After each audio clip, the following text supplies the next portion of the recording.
Assalamualaikum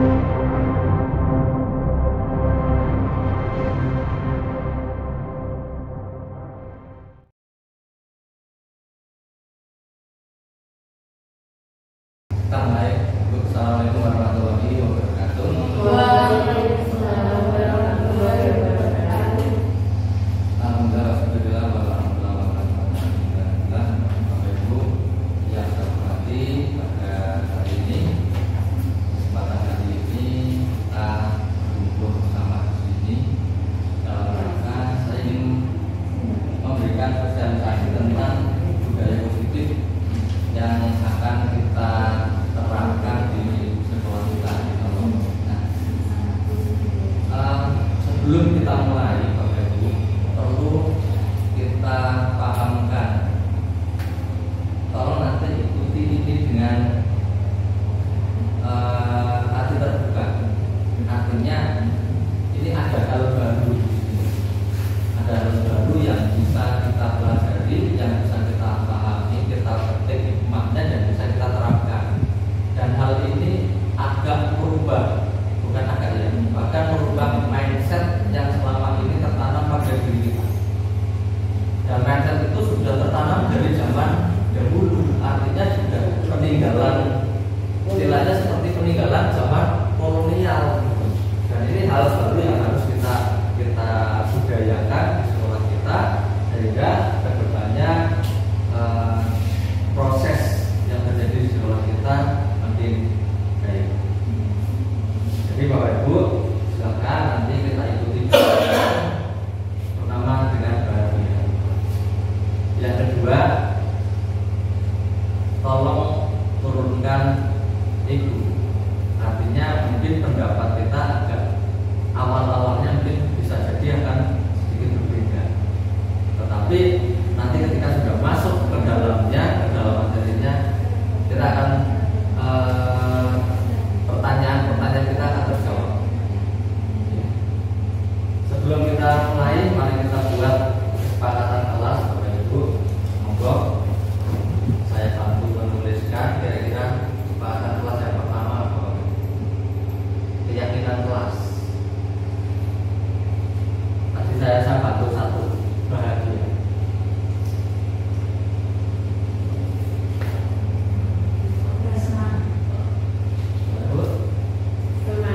Semangat. Gotong royong. Oke.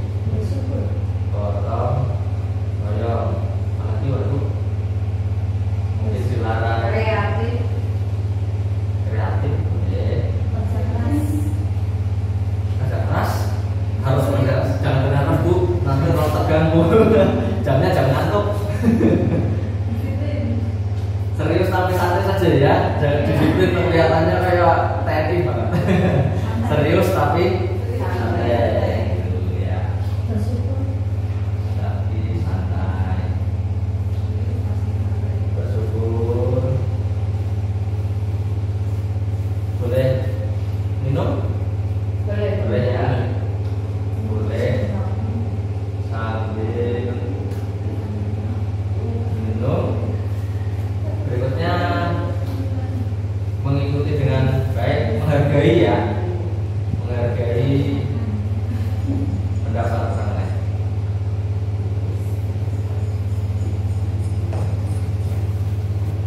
Sekali lagi Bersikap terbuka.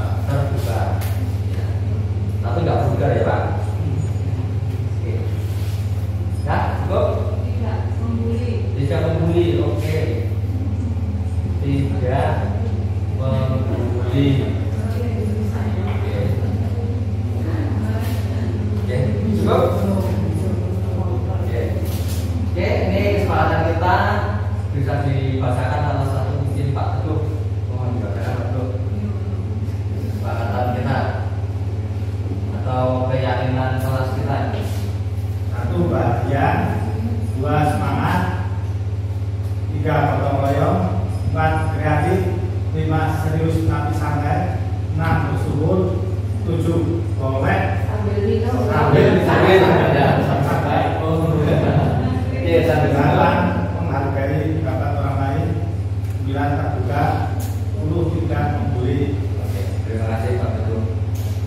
keyakinan.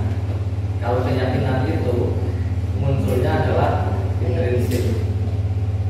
Ya, intrinsik. Kenapa intrinsik? Karena sudah menjadi sebuah kesepakatan bersama. Oke. Berikutnya Bapak Ibu, kita mulai dari ini. Kita awali dari satu.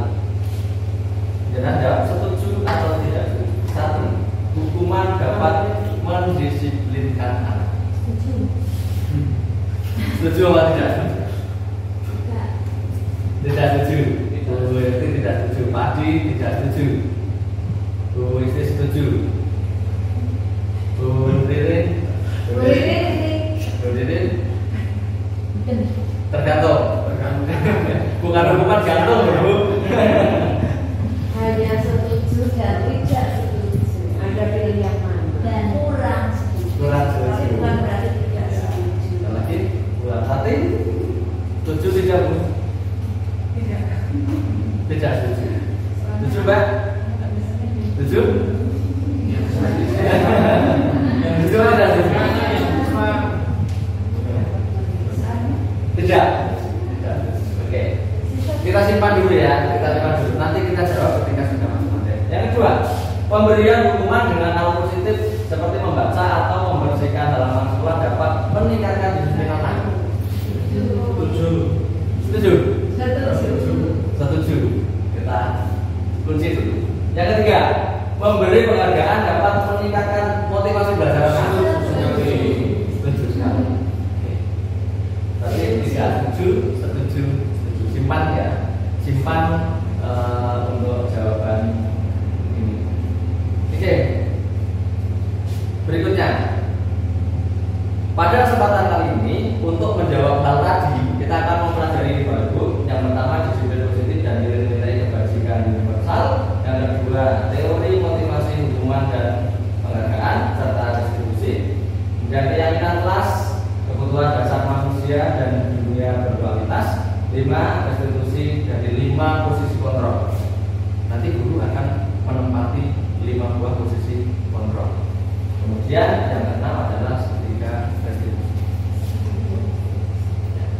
Di PMM pasti yang sudah dapat sertifikat pernah mempelajari ini.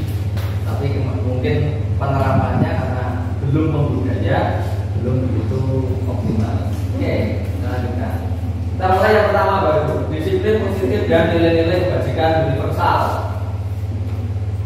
Sekarang gini Bapak, ada sebuah paradigma.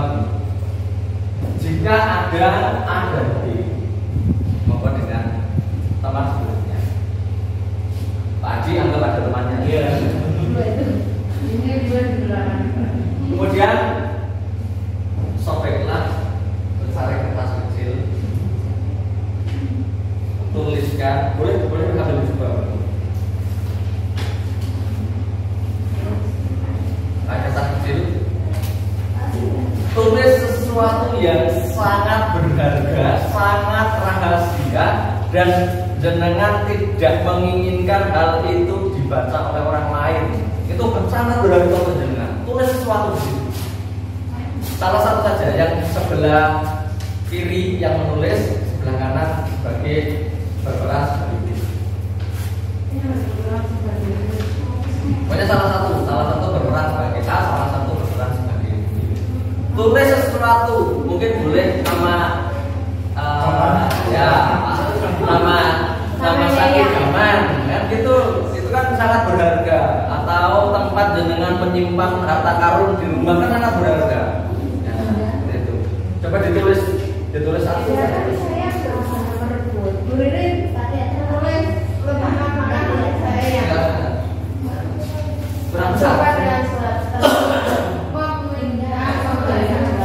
Sampai kertas aja kecil supaya mampu tulis bisa tulis, oke?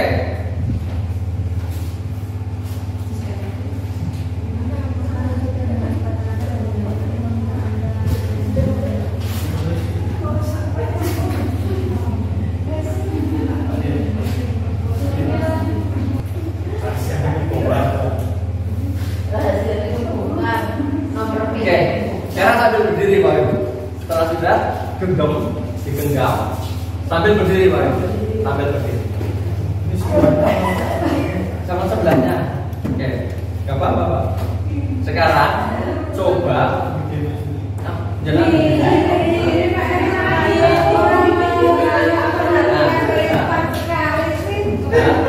sekarang jenengan minta kertas tersebut dari teman jenengan yang menggenggam itu dengan cara apapun, dengan segala cara, boleh merayu, boleh, tapi jangan terasa.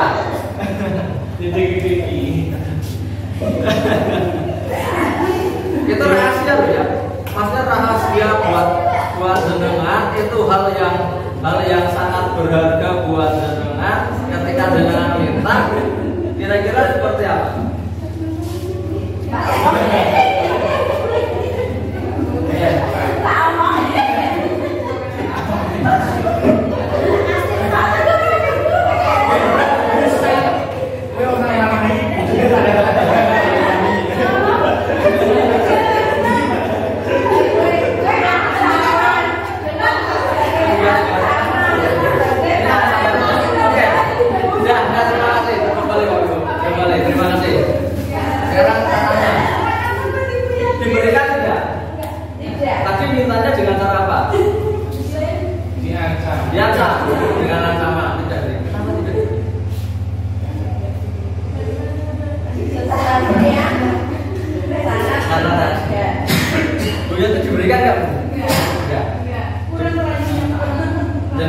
Dengan cara apa? Memintanya. Penasaran. Berarti dengan cara merayu. Merayu tetap tidak diberikan. Kenapa? Kenapa tidak diberikan?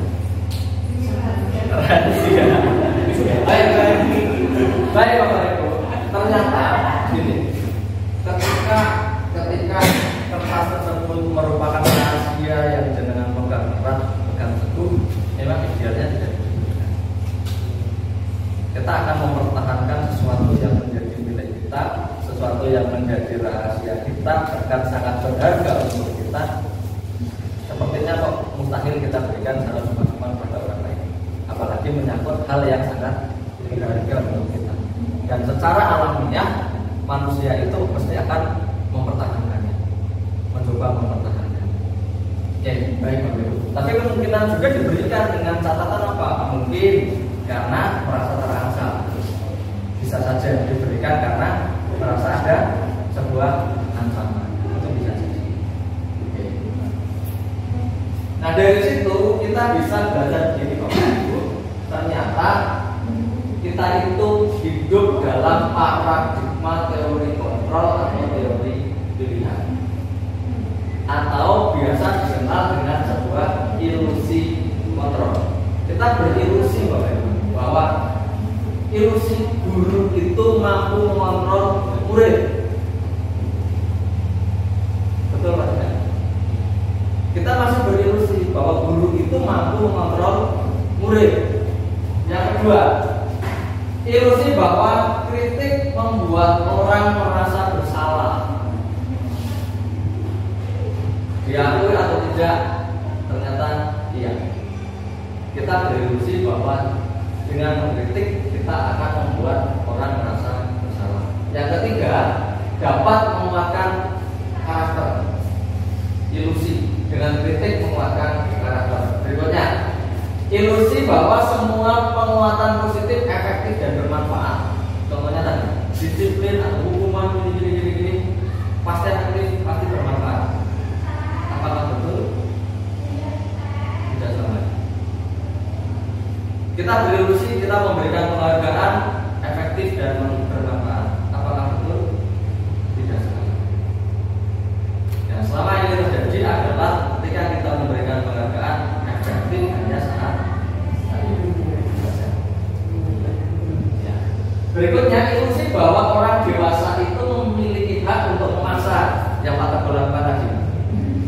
Orang muda dan seterusnya. Kita berilusi bahwa kita sebagai guru kadang merasa kita itu orang dewasa, punya hak untuk memaksa. Itu yang terjadi. Terus siapa sesungguhnya yang memiliki kontrol? Nah ini kita mencoba mengubah orang agar berpandangan sama dengan kita. Selama ini ada jadikan ini. Padahal kita bisa memberikan pilihan. Kita berusaha memahami pandangan orang lain tentang dirinya. Stimulus respon, perilaku buruk dilihat sebagai suatu kesalahan. Tapi kita bisa memandang semua perilaku pasti memiliki tujuan.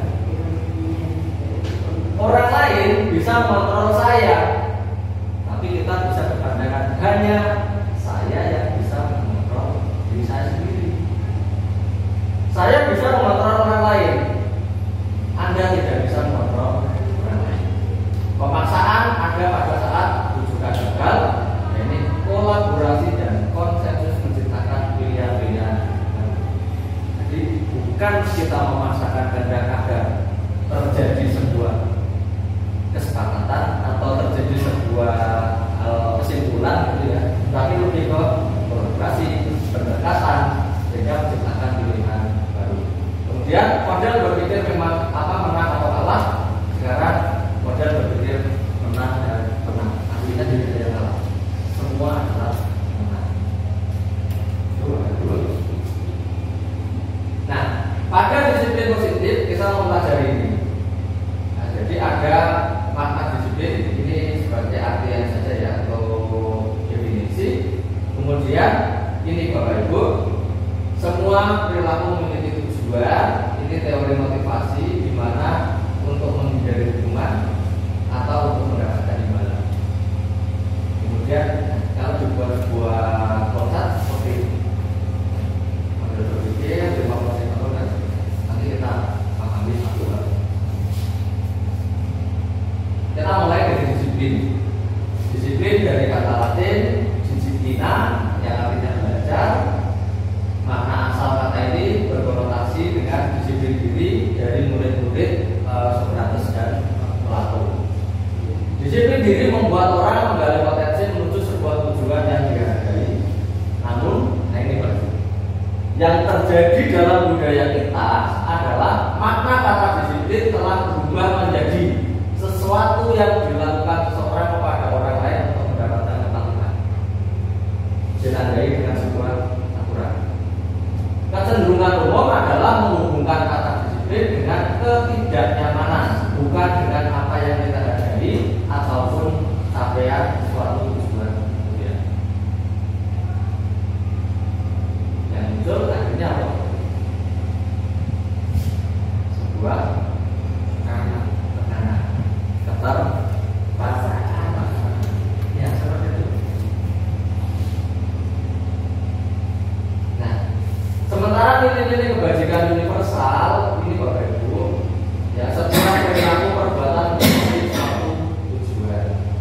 Apapun yang dilakukan orang yang akan mungkin menurut kita salah, itu pasti mempunyai tujuan. Kemudian dengan mengaitkan nilai kebajikan yang diyakini seseorang, maka motivasi intrinsiknya akan terbangun sehingga menggerakkan motivasi dari dalam untuk mencapai tujuan mulia yang diinginkan.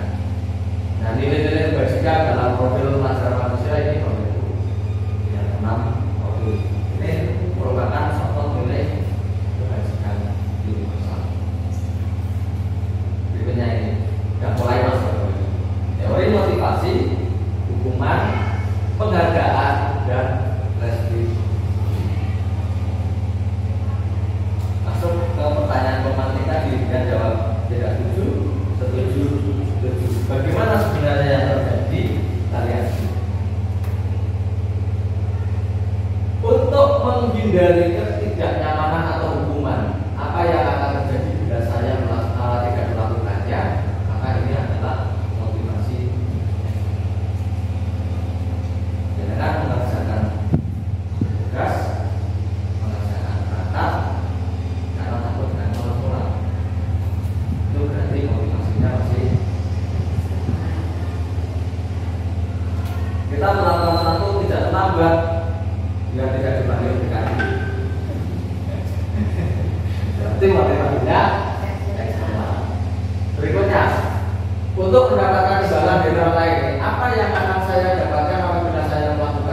tidak muncul karena tata tertib, tetapi karena muncul karena motivasi dari diri siswa sendiri.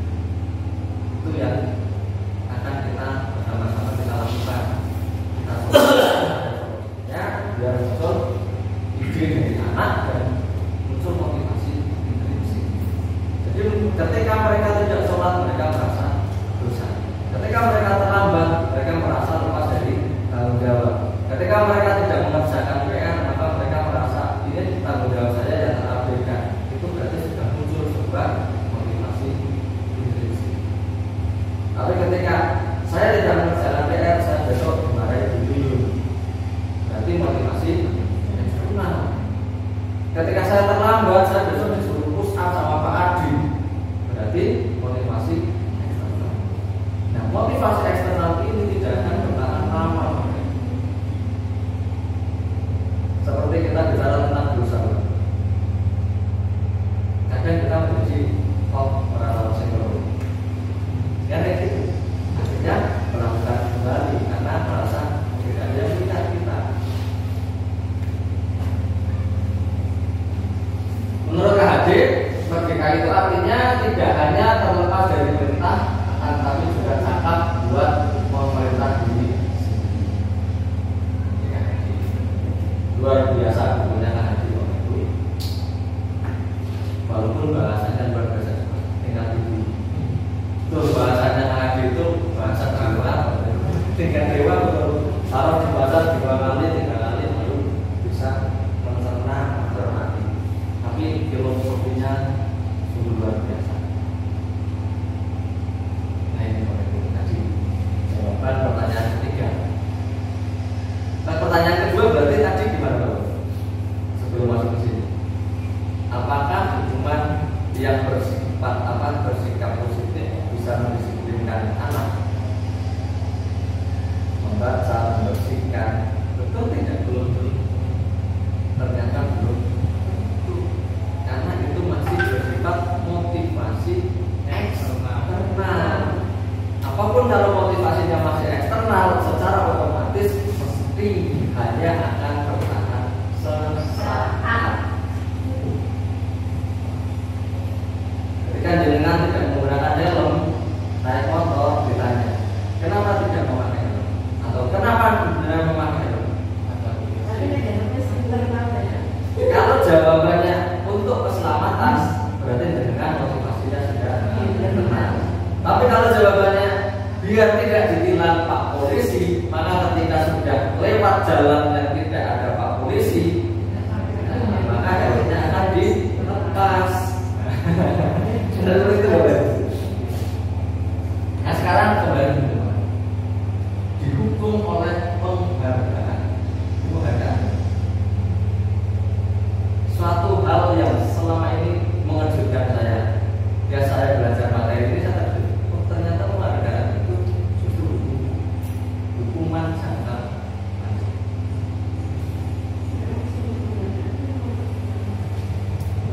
Jadi bahwa penghargaan berlaku sama dengan hukuman dalam arti meminta atau membujuk seseorang melakukan sesuatu untuk memenuhi suatu tujuan tertentu dari orang yang meminta atau membujuk.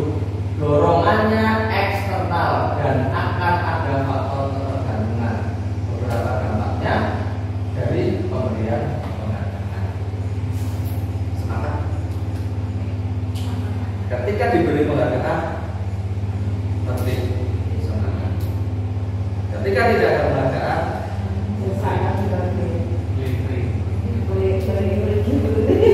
ketika mengikuti pelajaran guru yang memberikan penghargaan, semangat. Ketika ada guru yang tidak memberikan penghargaan, tidak mau mengikuti. Itu yang disebut sebuah penghargaan itu memberikan hukuman. Penghargaan jangka pendek dan jangka panjang, penghargaan menghukum, penghargaan mengurangi ketepatan, penghargaan yang efektif, penghargaan merusak hubungan. Gimana merusak hubungan? Merusak hubungannya adalah ketika anak misalkan ini mendapatkan penghargaan akan membuat anak yang lain itu juga akan namanya merusak hubungan.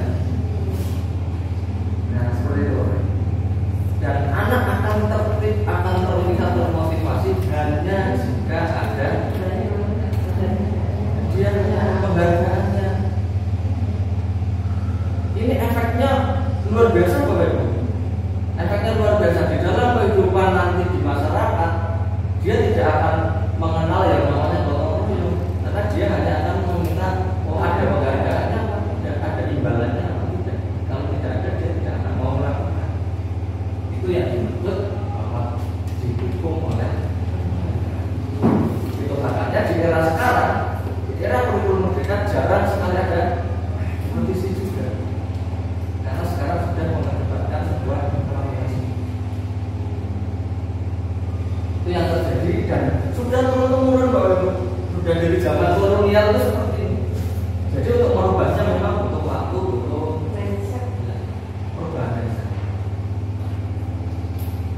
Berikutnya ini penghargaan penurunan kualitas, kemudian mematikan kreativitas. Itu tadi orang-orang kadang-kadang mau.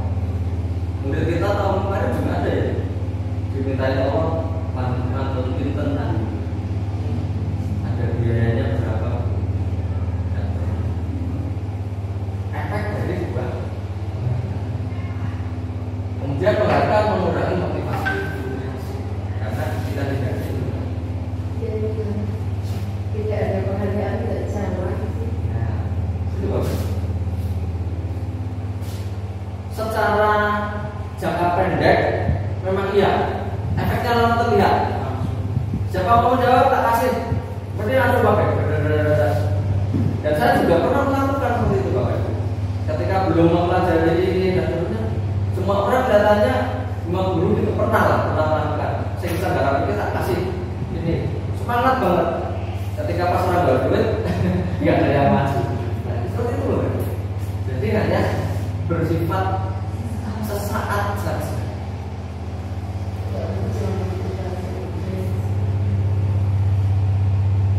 Nah, terus apa bentuk yang lebih tepat dari sebuah penghargaan? Pengganti penghargaan adalah sebuah apresiasi. Apresiasi nggak mahal, kadang hanya cukup diberi uji yang bagus, tingkatkan lagi. Misalkan belum bisa, tidak apa-apa, kamu sudah berusaha. Itu sudah apresiasi. Mengerjakan PR kok salah, ya tidak apa-apa, tapi sudah minimal sudah berusaha mengerjakan. Misalkan,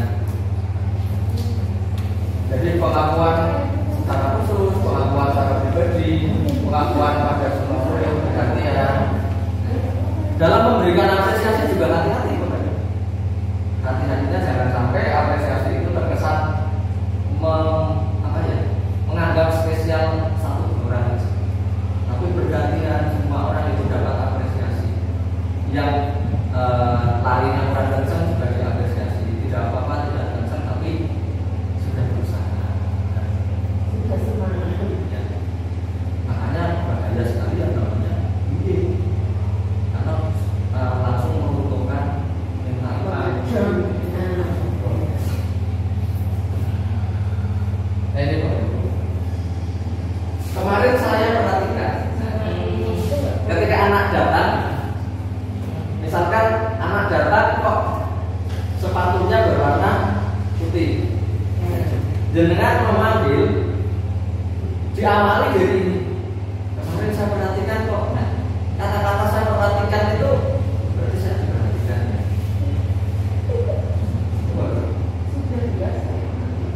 Ya, jadi ada nilai empati, dan ini membangun ini tidak instan. Apalagi budaya masyarakat kita kan memang sudah budaya, jadi harus pelan-pelan dan bareng-bareng kita berkolaborasi. Kemudian saya menghargai, berarti sudah direfleksikan. Terima kasih untuk, berarti ada rasa tanggung. Nah,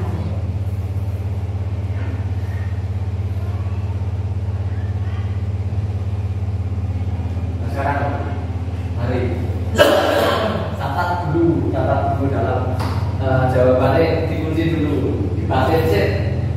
Satu, jangan disebutkan dulu. Mencatat 100 kali dari apa di dalam buku kalimat. Saya tidak akan terlambat lagi karena terlambat di sekolah.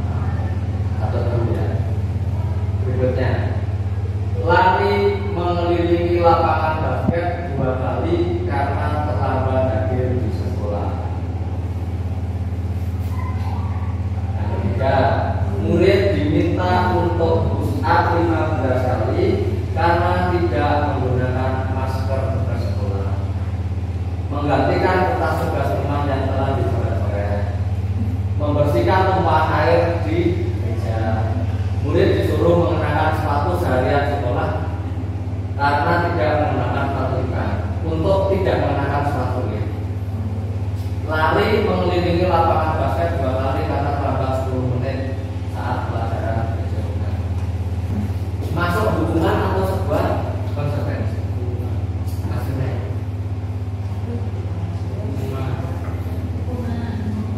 Maksudnya kunci jawabannya nanti kira-kira masuk hubungan. Maksudnya berarti konsekuensi.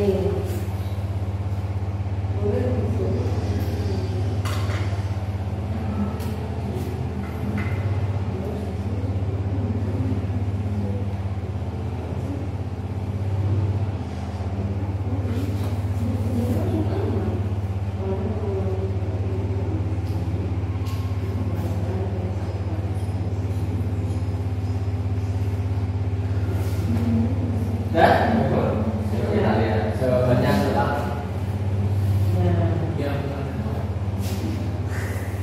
jadi nanti akan melihat bedanya. Mencatat 100 kali hukuman. Salahannya apa? Terlambat sekolah. Hukumannya apa? Mencatat 100 kali. Ada kaitannya tidak antara kesalahan dengan apa yang direncanakan atau dihukum? Yang kedua, lari mengelilingi lapangan basket karena terlambat sekolah. Hukuman kurang nyambung antara kesalahan yang dilakukan dengan hukumannya. Push up 15 kali karena tidak menggunakan masker. Hukuman menggantikan kertas tugas teman yang dicoret-coret. Merusak kertas ganti kertas, itu namanya konsekuensi. Membersihkan tumpangan air karena kesenggol, konsekuensi. Tidak mengenakan sepatu seharian karena tidak mengenakan sepatu hitam, hukuman. Lari mengelilingi lapangan basket 2 kali karena terlambat 10 menit untuk pelajaran PJOK. Karena apa? PJ untuk pemanasan, itu beda. Dan mau tidak mau diakui dan tidak diakui, kita semuanya pernah melakukan hukuman. Ada hobi PWC.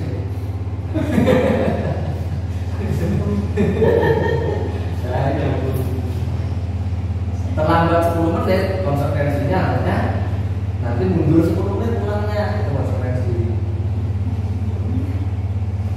Hanya gitu. Sholat tadi apa? Ya, sholat tadi, karena sholatnya guyon, maka sholatnya tidak sah, konsekuensinya di sholat tadi. Nah itu namanya konsekuensi juga. Maksudnya sudah bisa.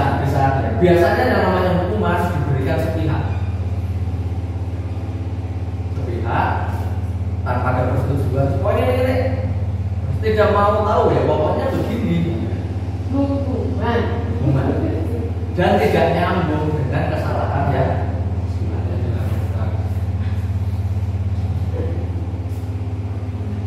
Ini Bapak Ibu, perbedaan hukuman dengan konsekuensi. Sesuatu yang menyakitkan harus terjadi. Sesuatu harus terjadi. Bedanya apa? Menyakitkan. Yang ini tidak pakai menyakitkan.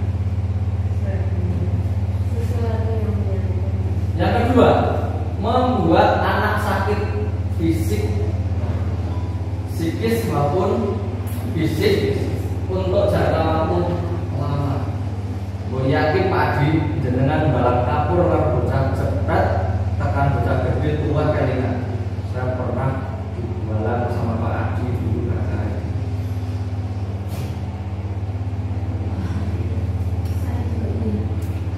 Pernah di balap kapur?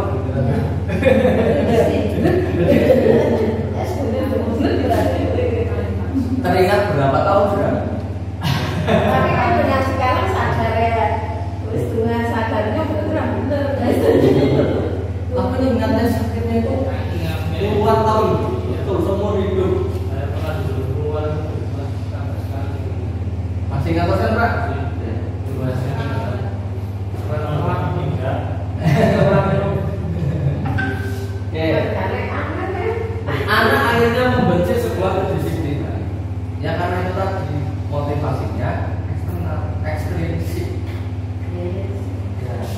kemudian terpaksa mendorong anak menyakiti diri sendiri.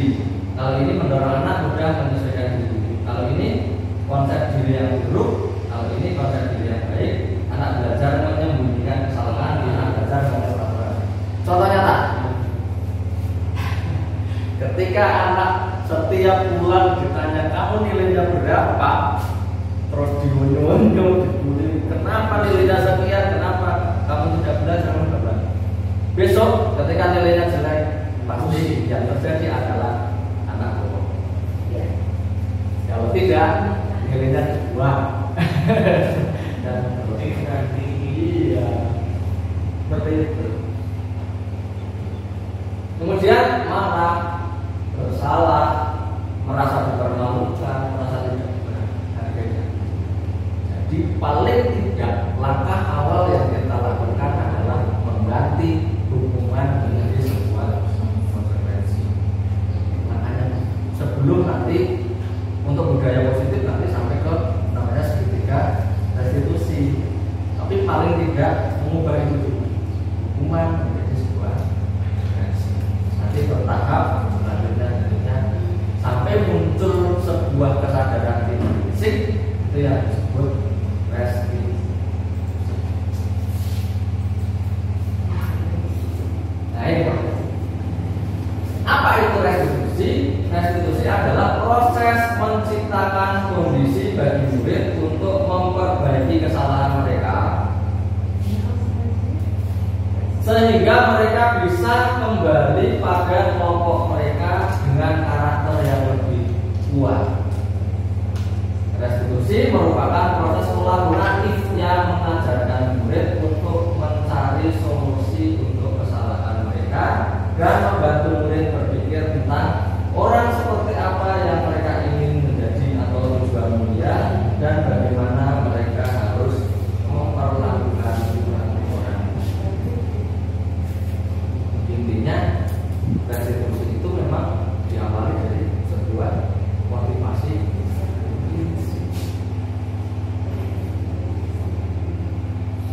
Ini perbedaannya ya. Hukuman dan sukses ini bisa dengan konsekuensi, bisa restitusi. Kalau ini netral, ini positif. Makanya minimal tahapnya kok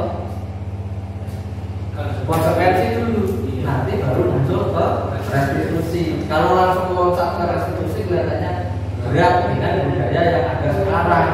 Makanya diawali dengan ini dulu, sambil ditanamkan perlahan motivasi secara internal atau intrinsik sehingga nantinya akan muncul sebuah restitusi.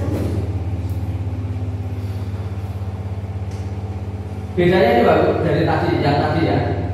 Restitusi merupakan pilihan. Anak itu menentukan sendiri. Itu restitusi. Terus menguatkan untuk murid anak dalam jangka waktu yang panjang. Korban mendapatkan ganti. Oke. Ganti. Tapi munculnya tidak dari saran guru. Kamu sudah melakukan kesalahan. Kira-kira kamu harus bagaimana? Nanti akan saya akan mengganti. Nah, itu namanya sudah masuk ke dalam restitusi. Kemudian mendapatkan penguatan, masalah terpecahkan, boleh bertanggung jawab. Ini cirinya bukan untuk menebus kesalahan, namun untuk belajar dari kesalahan. Karena prinsipnya semua orang pasti pernah melakukan kesalahan. Yang kedua, memperbaiki hubungan, tawaran bukan paksaan. Kemudian yang keempat, menuntun untuk melihat di dalam diri. Kemudian mencari kebutuhan dasar untuk mendasari tindakan adalah mencari yang cara paling baik. Fokus pada karakter bukan tindakan, fokus pada solusi. Kemudian mengembalikan murid yang berbuat salah pada kelompoknya. Ketika dia sudah pede Jadi oke, saya mengaku bersalah, saya akan bertanggung jawab melalui motivasi dari dirinya sendiri, saya akan mengganti dan seterusnya, kan pede kita. Kembali ke kelompok kita tidak akan dikucilkan karena sudah muncul sebuah tanggung jawab, dan itu muncul dari diri sendiri. Oke, saya salah, saya tanggung jawab. Tapi ketika kamu salah, kamu saya hukum, besok kembali lagi dia menjadi orang yang terhukum. Ketika orang keluar dari penjara, walaupun sudah menebus kesalahannya di penjara, maka dia kan selamanya akan dicap sebagai orang yang pendosa. Maka jangan ciptakan jangan ciptakan label pendosa, label sebagai orang yang bersalah pada murid-murid kita, karena itu akan memudar. Barangnya siapa? Pak Haji, Pak Haji sing nakal ya. Itu mesti. Barang Pak Teguh, Pak Teguh sing numpak pager ini beda.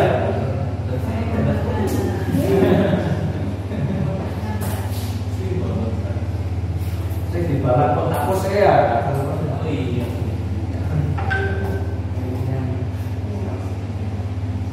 Nah, Bapak Ibu, salah satu cara untuk menuju ke sana adalah yang seperti kita lakukan tadi di awal, yaitu membuat sebuah keyakinan.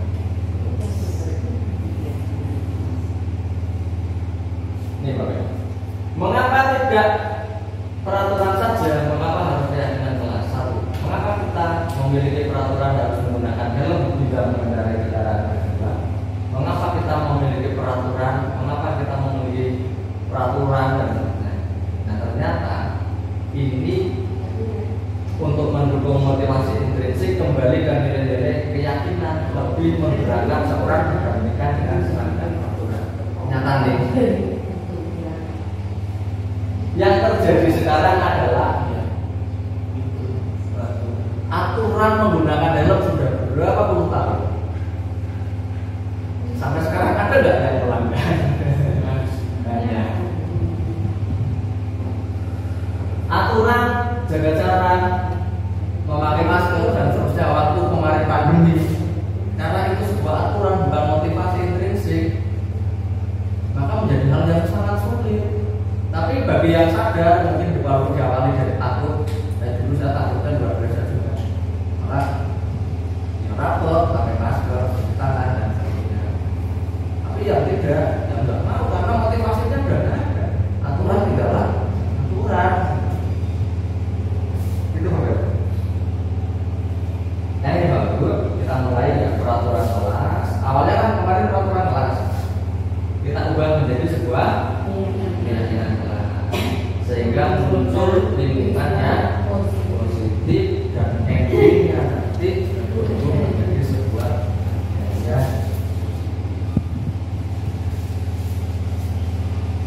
Idealnya sih pelaksananya PR yang besar, iya betul. PR berat loh, karena merubah mindset itu tidak mudah.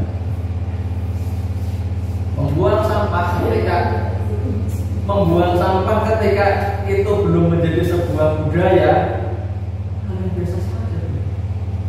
Saya sudah mulai belajar membudayakan, walaupun di mobil anak-anak saya larang yang namanya membuang sampah keluar. Saya awalnya jadi itu. Karena apa? Budaya membuang sampah lewat mobil itu masih menjadi hal yang dianggap wajar.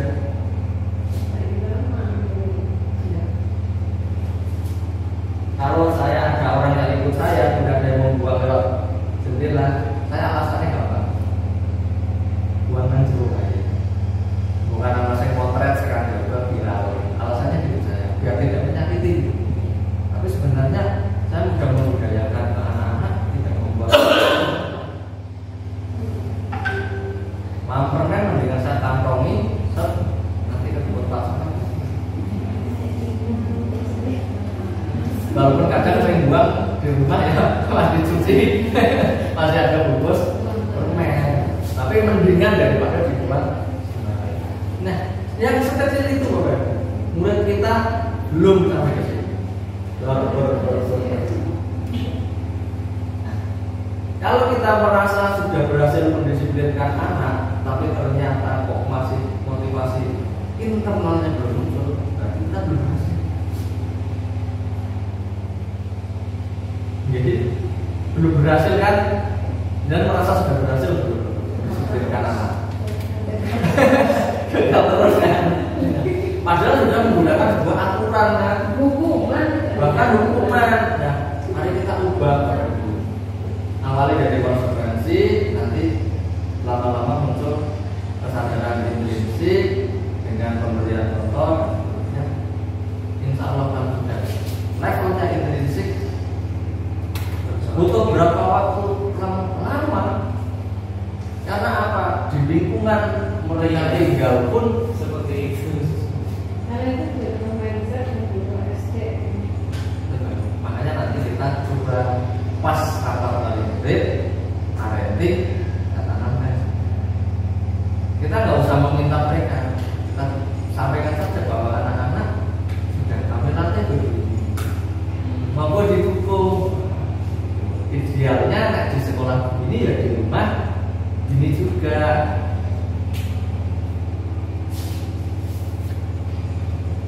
Ini Bapak Ibu mengkoordinasi di presani yang mana yang merupakan keyakinan kelas. Sebelah sini datang tepat waktu, mengucapkan salam, menjaga pekerjaan sekolah, berdoa sebelum dan sesudah kegiatan, aktif dalam pembelajaran. Yang ini kami guru dan murid yang saling menyayangi, kami murid yang semangat belajar, kami murid yang peduli dengan teman. Mana yang saya yakin?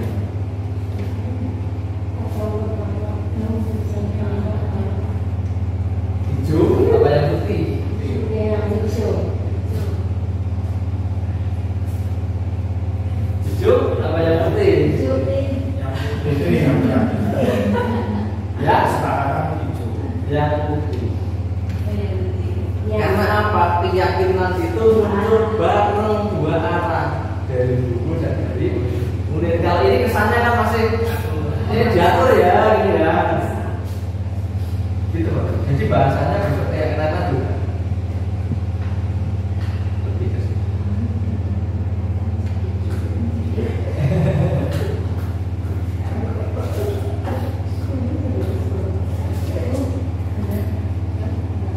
Pendalaman Bapak Ibu, keyakinan kelas dengan tabel T dan tabel Y. Yang ini tabel Y, yang ini tabel T. Dengan hormat bekerja, diterima dan dimiliki. Yang pertama hormat. Apa yang terdengar tabel Y itu cirinya apa yang terdengar, apa yang terlihat, kemudian berperilaku. Kalau tabel T itu adalah tampak seperti, yang tidak tampak seperti apa. Yang sudah terlihat di kelas seperti apa, yang belum terlihat seperti apa. Itu tabel T. Contohnya ini tabel Y. Terdengar satu orang berbicara, yuk saya bantu, kita bisa selesaikan ini bersama. Apa ini terima, kemudian tolong ya, terima kasih banyaknya ya, permisi, boleh saya pinjam, nanti akan segera saya kembalikan. Itu kan terdengar menjadi budaya di dalam kelas. Permisi, maaf ya, terdengar. Pinjam dong, segera saya kembalikan. Wah, sebut. Kemudian yang terlihat kan berempati terhadap perasaan orang lain, dan ini kan terlihat. Kemudian berperilaku ramah, saling menghormati, kemudian saling senyum, salam, sapa, ya, memberikan ruang kerja untuk yang tenang. Ini berperilaku, gestur berperilakunya. Kemudian kalau yang ini hormat, tampak seperti hormat tadi datang mendapat teman, membalikan barang, ini menghormati. Tidak tampak sering terlambat. takjub dan seterusnya. Bekerja, tekun bekerja dan menyimak guru. Ini beneran tugas, beneran tepat waktu. Ini tampak, yang tidak tampak kebalikannya. Berikutnya mau simpan lagi jawabannya. Saya kembalikan buku ke tempatnya.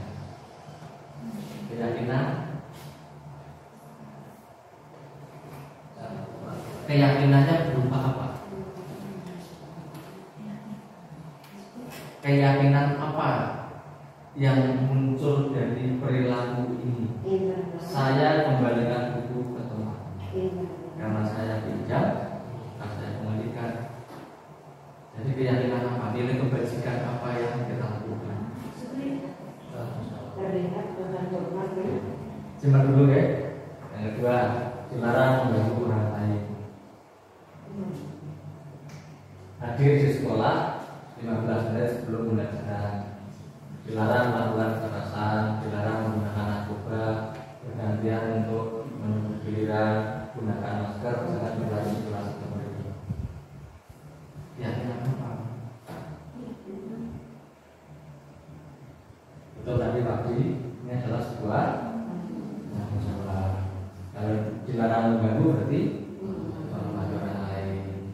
Jadi tepat waktu, berkomitmen, menghormati orang lain, disiplin. Dilarang melakukan kekerasan, jadi berkaitan dengan keselamatan. Karena menggunakan helm juga keselamatan. Kemudian menggunakan narkoba, kesehatan, keselamatan juga ya. Terus bergantian untuk giliran, bersabar, menghormati orang lain. Ini keyakinan yang kita butuhkan. Jangan pesimis. Kita coba dulu. Tapi ini memang perlu membuat sebuah sistem yang satu kata. Artinya jangan sampai menabuh sisi kalor, sisi itu, sisi ngetan, sisi kulon nggak akan jadi.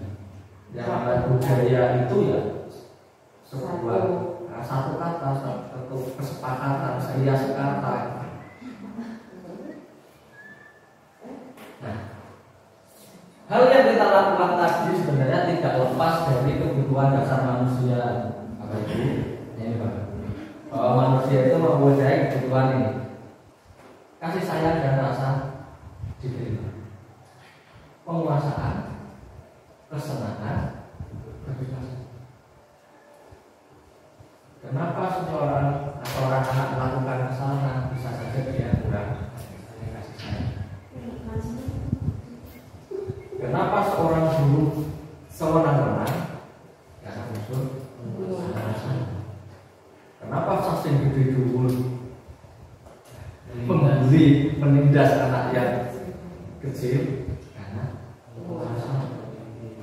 kenapa saya pinter orang yang murni, orang yang marahi? Murni nggak boleh ya, itu pas. Nah, tapi belajar bersama, berbagi tidak mau, ya ini juga karena penguasaan, karena perasaan saya lebih.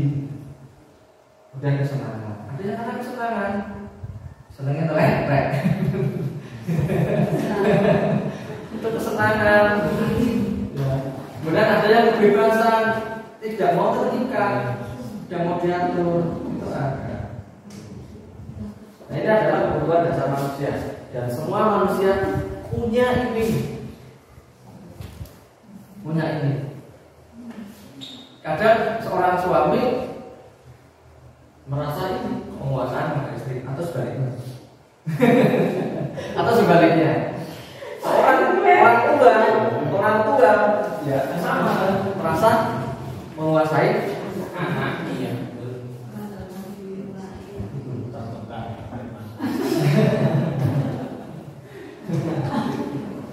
Tinggal keyakinannya ya, dia dilarang begitu. Baik, Ibu, masih dua. Yang berikutnya 5 posisi kontrol. Ini Pak. Sebagai guru ada 5 posisi yang sering kita lakukan. Yang pertama menghukum, yang kedua membuat rasa bersalah, yang ketiga teman, yang keempat memantau, Yang kelima, ini gagal. Penghukum dan pembuat rasa bersalah adalah sebuah identitas gagal. Teman dan pemantau adalah identitas sukses, namun kontrolnya masih eksternal.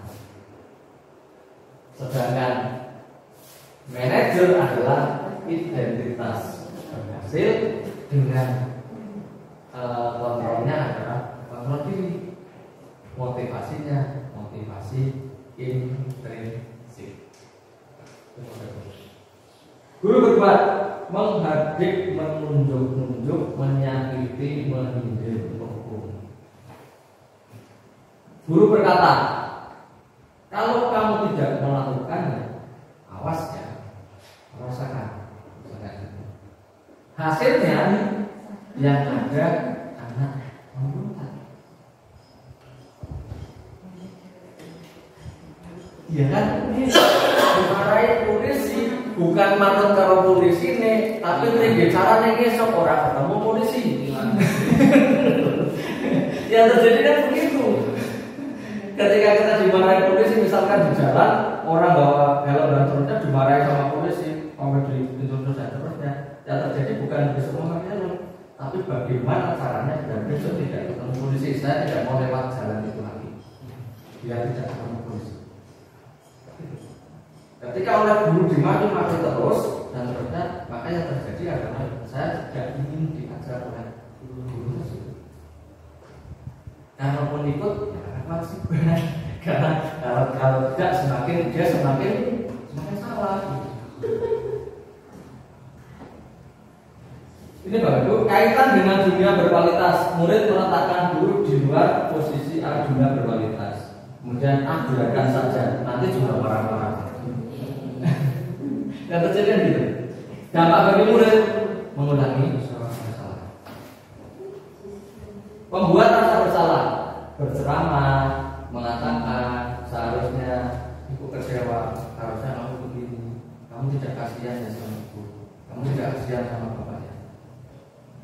Kemudian kamu harusnya tahu ibu sudah lelah sekali, sudah semalaman membuat RPP, sudah di rumah juga.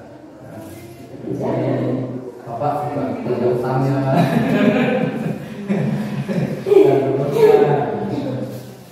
Hasilnya adalah menyembunyikan, menyangkal, berbohong. Berbohong karena pelatih diri menyakiti tok. Terus murid meletakkan guru dalam dunia berkualitas. Maafkan saya, tapi yang terjadi murid merasa salah. Saya telah membuat Bukti menjadi stres. Saya telah membuat Bukti menangis. Nah, itu membuat salah. Anaknya sendiri.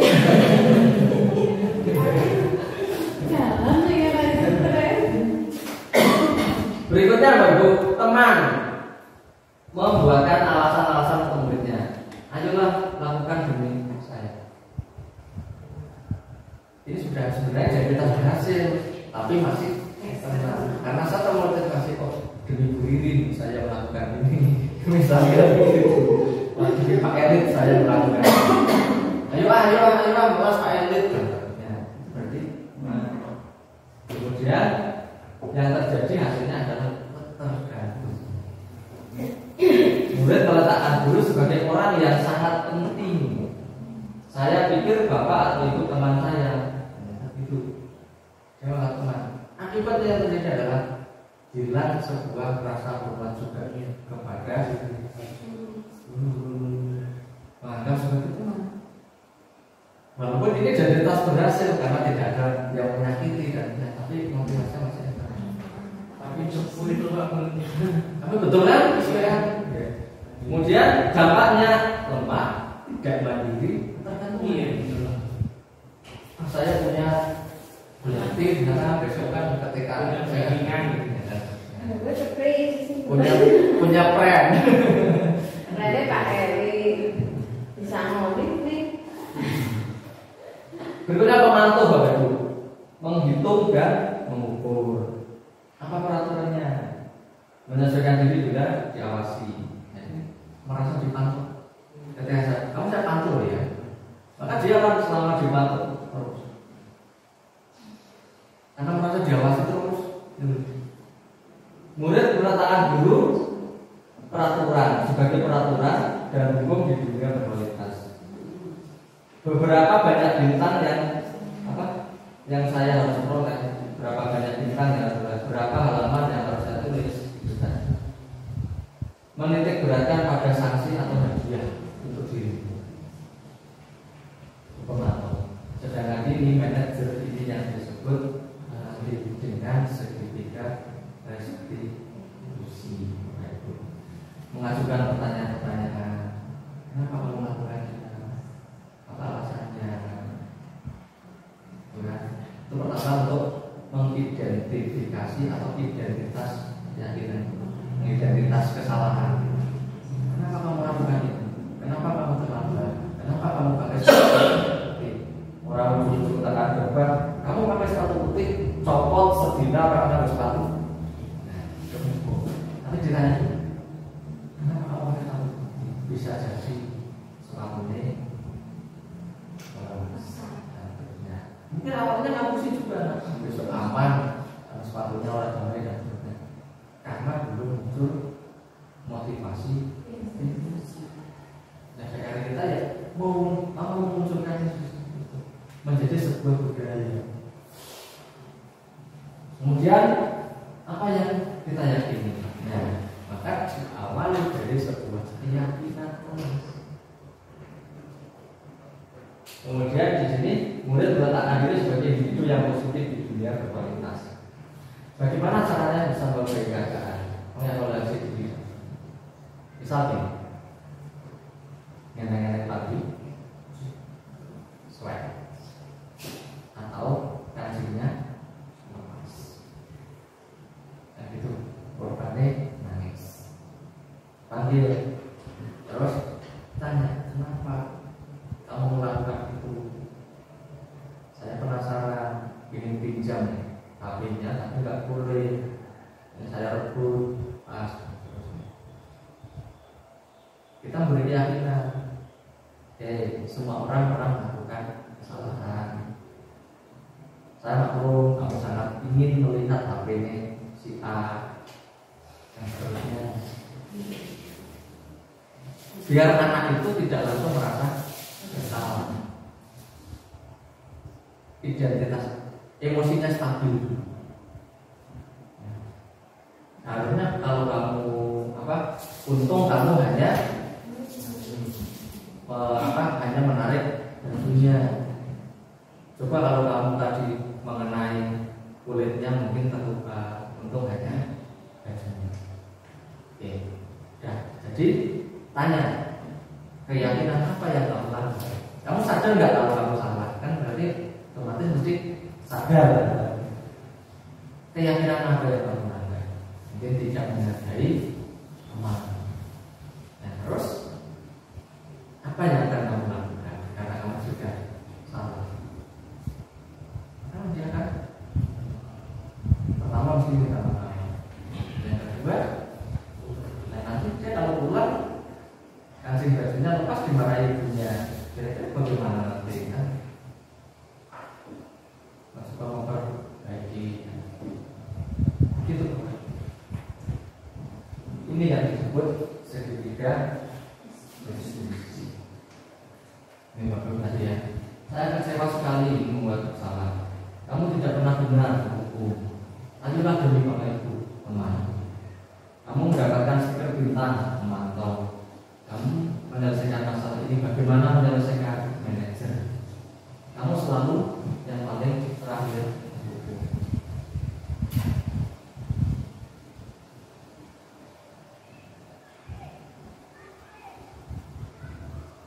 Jadi peraturan pemantau ini adalah konsekuensi dia dengan nilai manajer memperbaiki. Ini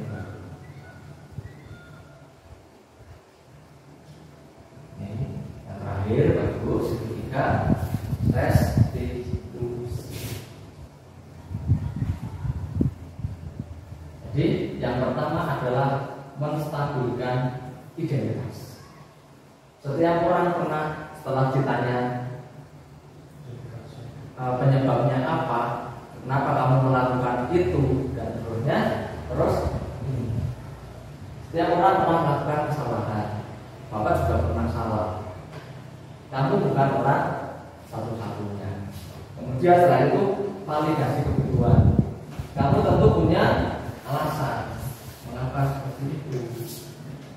Kemudian adakah cara yang lebih efektif untuk mendapatkan apa yang kamu butuhkan? Terus nilai apa yang telah kita sepakati? Kamu ingin menjadi orang yang seperti apa? Ini Mas. Pada menstabilkan identitas, guru bisa berkata berbuat salah itu hal yang manusiawi. Tidak ada manusia yang sempurna. Bapak Ibu juga buat salah. Kita pasti bisa menyelesaikan permasalahan ini. Bapak Ibu tidak tertarik untuk mencari tahu siapa yang benar, siapa yang salah. Bapak Ibu lebih tertarik untuk menyelesaikan. Kemudian kalau kamu menyalahkan diri terus, apakah kamu bersikap baik pada diri sendiri? Misalkan anaknya merasa sangat bersalah, kan iya. Bahkan nggak mau ditanya karena merasa sangat bersalah. Biasanya yang terjadi ketika anak yang tidak sering melakukan kesalahan, ketika melakukan kesalahan maka dia akan merasa sangat bersalah. Dalam posisi 5 kontrol tadi kita juga harus hati-hati Bapak Ibu. Seseorang itu dalam posisi ini ya, menstabilkan ini. Seseorang itu A dan B. B itu dia melaju biasanya dan error. A itu jarang melakukan salah. Ketika A dan B terjadi sebuah pertikaian, belum tentu B yang salah. Itu yang harus diingat. Kita harus mendahulukan praduga tak bersalah. Betul-betul dicermati. Biasanya kue maning, kamu lagi. Padahal belum tentu ya ini ya salah. Selama ini kan SMS. Iya. Memang sebenarnya. Karena yang salah itu suami ya, benar itu. Mbak Elis lerek. Gue lerek belakangnya sampai diriku terus. Oke, berikutnya Bapak Ibu. Ini mengenali validasi kebutuhan Bapak Ibu. Kamu bisa saja melakukan hal yang lebih buruk, tapi kamu tidak melakukannya kan? Kamu bisa saja tadi menarik sampai terluka, tapi untungnya hanya bajunya yang robek. Itu kan menguatkan dia salah, tapi ya masih belum terlalu fatal. Kamu pasti punya alasan melakukannya. Ini si pembuat salah ini akan merasa bersalah tapi tidak merasa dipojokkan gitu loh. Jadi kamu pasti punya alasan. Beri dia waktu kesempatan untuk ngomong. Makanya kadang kan orang boleh ngomong langsung dipojok-pojok. Apa yang penting bagi kamu? Terus kamu boleh tetap berusaha menjaga sikap itu, tapi tambahkan sikap yang lain. Maukah kamu belajar dan seterusnya? Apakah kamu bisa melakukan dengan lebih baik lagi? Kemudian menanyakan keyakinan, nilai yang kita percaya atau keyakinan kelas, nilai universal apa yang kita sepakati, kelas yang ideal itu seperti apa sih? Kamu ingin jadi anak seperti apa? Apa yang kamu rasakan ketika kamu melakukan itu? Kamu menjadi orang yang seperti apa? Sebengal-bengalnya anak, sebandel-bandelnya anak, mereka pasti punya hati. Kalau anak belum merasa bersalah, berarti secara profil kita belum kenal. Tadi kebutuhan dari anak itu apa yang belum terpenuhi, kita belum kenal. Mungkin anak itu hanya butuh perhatian karena di rumah tidak perhatian. Mungkin anak itu merasa berkuasa karena segala sesuatu di rumah terpenuhi. Mungkin anak tersebut kurang kasih sayang. Makanya sekarang ada tes diagnostik di tempat kita tentang profil murid, biar kita kenal murid itu backgroundnya seperti apa. Dan kejadian di Wonosobo kemarin betul-betul terjadi itu. Jadi ada di sebuah sekolah kelas 8 mau naik kelas 9, tidak ada satupun guru yang setuju dia naik kelas. Tapi kepala sekolah tetap menginginkan dia naik kelas. Akhirnya karena guru tidak ada yang mau menyelidiki, kepala sekolah menyelidiki sendiri. Sebenarnya apa yang terjadi? Setelah diselidiki ternyata anak tersebut setiap malam kerja di kandang ayam karena tidak punya uang untuk sekolah. Dia membantu orang tua, tiap malam kerja di kandang ayam, otomatis tidak pernah belajar, otomatis tidak pernah mengerjakan tugas dan seterusnya. Akhirnya kalau di sekolah ngantuk, di sekolah tidak konsentrasi, hanya tidur dan seterusnya. Tapi guru-guru sudah berlanjut vonis yaitu sebagai orang yang bersalah. Itu yang saya jadi. Maka penting profil murid dan penting menyelidiki sejauh mana sebenarnya anak itu profilnya seperti apa. Nah, nilai plus dari sekolah kita karena sekolah kecil adalah kita lebih mudah untuk mengenali profil dari anak. Kalau di sekolah yang besar kan sulit, banyak sekali.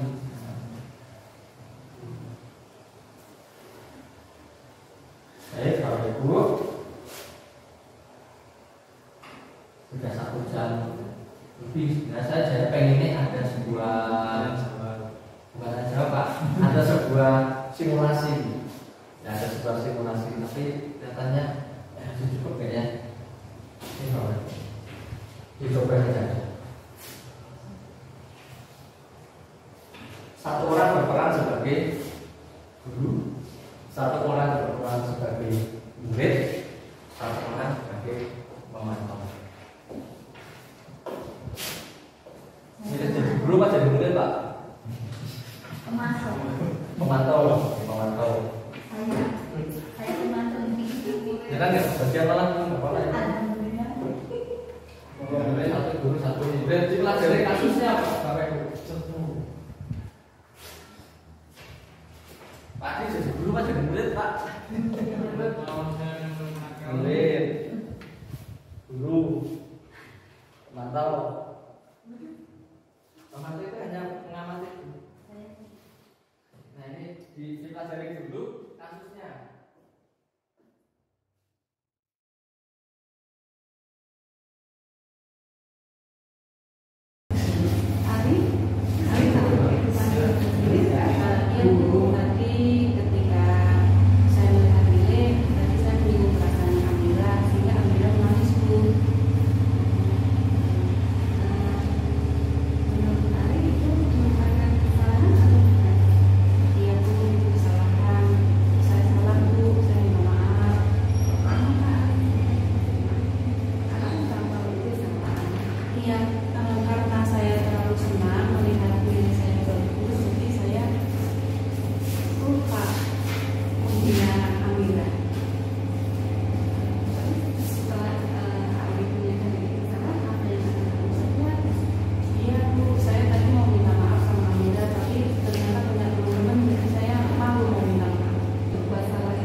kemudian kayak kita bertobat itu disarankan ke UKS dan kemudian kita punya alasan untuk saya nggak tahu.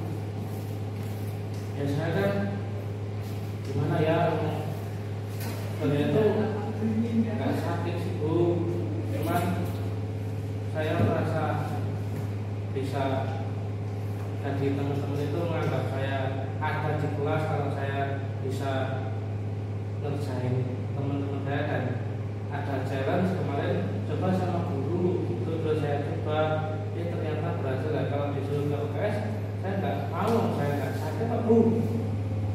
Jadi Mas Dika ini ya bohong ya. Iya Bu. Terus yang kita harus sudah mau memakai kesalahan Ya, kita, maaf Bu. ya, Ya. bohong. Iya. Tidak ada manusia yang sempurna. Saya juga pernah melakukan kesalahan, cuma bagaimana caranya kita bisa memperbaikinya. Kamu pasti punya alasan mengapa melakukan hal tersebut. Cuma iseng sih Bu. Apa keyakinan kelas yang pernah kita buat yang dilanggar oleh Mas Dika? Dan bersikap positif, terus mengorbankan aja kurang karena itu. Apa yang akan kamu lakukan ke depannya setelah ini? Saya nggak mau mulai lagi Bu, saya udah kapok. Tapi saya mohon maaf Bu, saya nggak akan mulai lagi, mohon maaf. Bagus, bisa diperbaiki lagi ya. Iya. Baik Bapak Ibu, demikian tadi materi kita pelajari bersama. Mudah-mudahan nanti budaya positif akan menjadi sebuah budaya di sekolah kita. Akan muncul sebuah motivasi intrinsik dari kita sebagai guru dan dari murid-murid kita, sehingga disiplin yang muncul tadi, nilai-nilai kebajikan yang muncul betul-betul muncul dari diri siswa masing-masing. Itu Pak Ibu, ada kurang lebihnya mohon maaf. Tepuk tangan untuk kita semuanya. Assalamualaikum warahmatullahi wabarakatuh.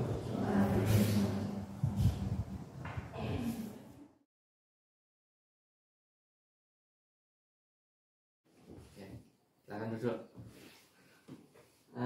Devi Lia, kamu tahu kenapa saya panggil? Tahu Pak, saya merobek kertas Dewi sampai robek. Gitu ya. Menurut kamu perbuatan kamu itu baik tidak? Tidak Pak. Tidak baik. Oke. Baik, Devi Lia, semua orang itu pasti pernah melakukan kesalahan. Termasuk Pak Yuga juga pernah melakukan kesalahan.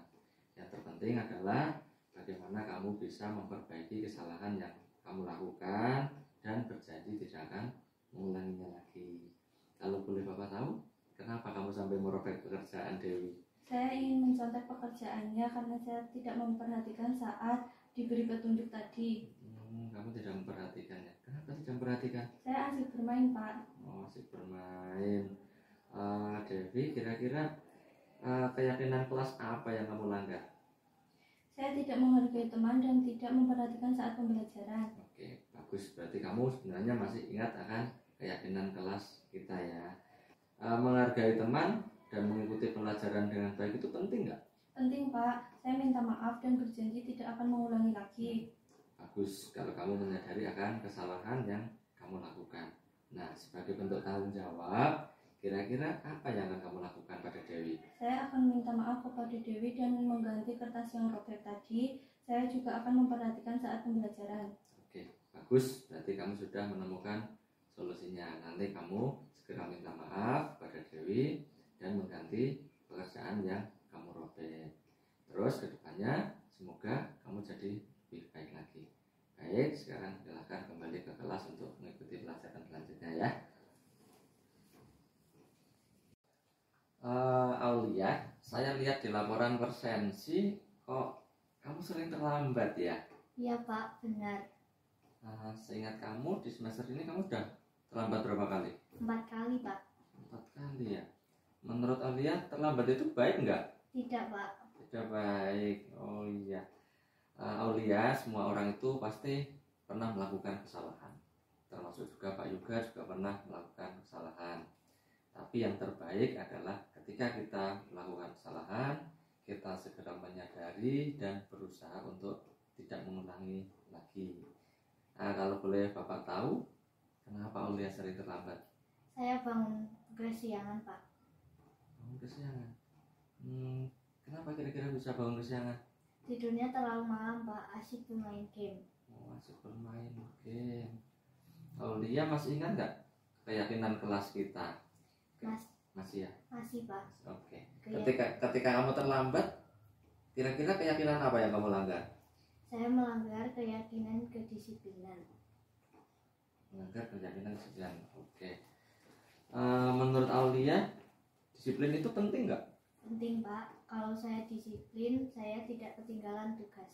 Ya, benar. Ketika kita disiplin dan menghargai waktu, maka kewajiban-kewajiban kita bisa kita selesaikan secara tepat waktu. Ya, Pak. Saya minta maaf. Mulai nanti malam saya akan tidur lebih awal biar tidak kesiangan dan tidak terlambat ke sekolah. Saya juga akan segera menyelesaikan tugas yang belum dikumpulkan. Bagus. Berarti kamu sudah menemukan solusinya. Mulai besok berarti tidak terlambat lagi ya. Selain itu, Pak juga akan kerjasama dengan orang tuamu biar ikut memantau, ikut bekerja sama dengan pihak sekolah. Kedepannya kamu tidak akan terlambat lagi. Oke, baik. Sekarang silakan kamu kembali ke kelasnya. Perkenalkan, nama saya Devili Arianti, kelas 9. Saya sangat senang bisa diajak diskusi oleh Bapak Guru. Saya tidak langsung dihukum atas kesalahan saya, tapi diajak menemukan solusi bersama. Perkenalkan, nama saya Aulia Salsabila, kelas 8. Saya sangat senang bisa diajak diskusi oleh Bapak Guru. Saya bisa menyadari kesalahan yang saya lakukan dan berjanji tidak akan mengulanginya.